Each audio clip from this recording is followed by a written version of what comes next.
Welcome back to Red and Blue. I'm Ed O'Keefe. Florida Governor Ron DeSantis still hasn't officially declared himself a candidate for president, but if you look at his calendar, it sure signals entrance into the race is imminent.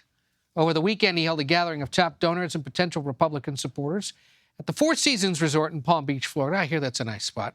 The guest list was filled with GOP star power, several senators and governors. There were several panels at the event, all moderated by Governor DeSantis. Look at that. Ron Johnson, Mike Lee, Tom Cotton. That kind of cuts across the Republican divide there. His new book, The Courage to Be Free, Florida's Blueprint for American Survival, goes on sale tomorrow. However you like to buy books. Over the weekend, his team leaked excerpts to two DeSantis-friendly news outlets, the New York Post and Fox News. And in the coming days, he's headed to Texas and California and Alabama for a mix of book events and party fundraisers. And then today, in his official capacity, he signed a closely watched bill into law that strips big-time Florida employer Disney of its longtime self-governing status at the most magical place on earth there just outside Orlando. Joining us now in studio, resident veteran Florida man, CBS News political director Fin Gomez. Good to see you, sir. Man. All of this adds up to just making it inevitable at this point, right? It sounds like it, right? It sounds like, if it sounds like a candidate and he walks like a candidate and he writes books like a candidate. Writes books like a candidate usually indicates a candidacy is upcoming. Yeah. And so, and the folks I've been speaking to, I spoke to some Florida Republicans just today who say that they believe this is the precursor to an inevitable entry into the race. He has a legislative session that starts next month and goes through May. Right. So that'll hold him back at least a little bit. But he's still planning to travel. He's got these book stops in Texas and California, notably not on his schedule. Mm-hmm. No Iowa, no South Carolina, no New Hampshire yet. A sign that he's at least doing this a little differently. Maybe doesn't feel like he has to go yet. Yeah, and he's also and he's also speaking at the Reagan Library, which is actually a big platform for potential contenders, and he is generating attention. He's having these big retreats with donors and major Republican figures. I mean, and there is this real sense that he is prepping for a run. This is another thing that a lot of candidates do. Asa Hutchinson did this recently.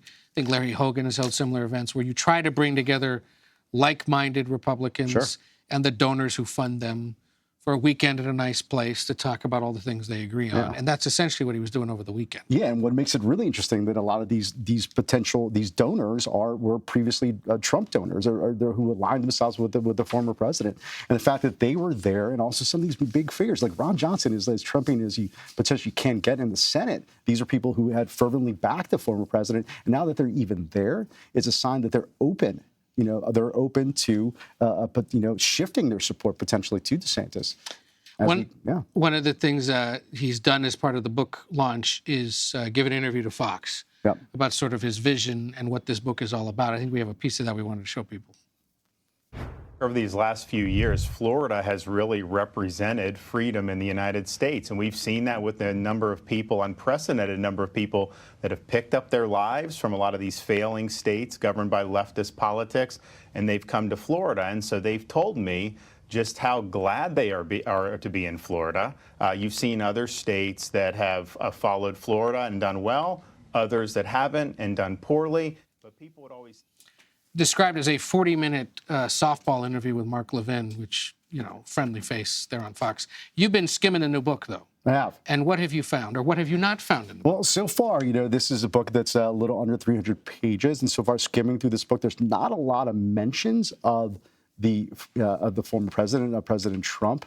He does talk about how Trump did support him early on in the gubernatorial primary in 2018. Of course, he went on to win that. But he also talks about how he was one of the early congressmen when he was running in that primary who stepped up for Trump and defended him during the Mueller report. But aside from that, so far, there's very little mention of someone who can be his main rival in this race. Real quick, one of the other stops for a lot of would-be presidential contenders on the Republican side is the CPAC conference. Yeah.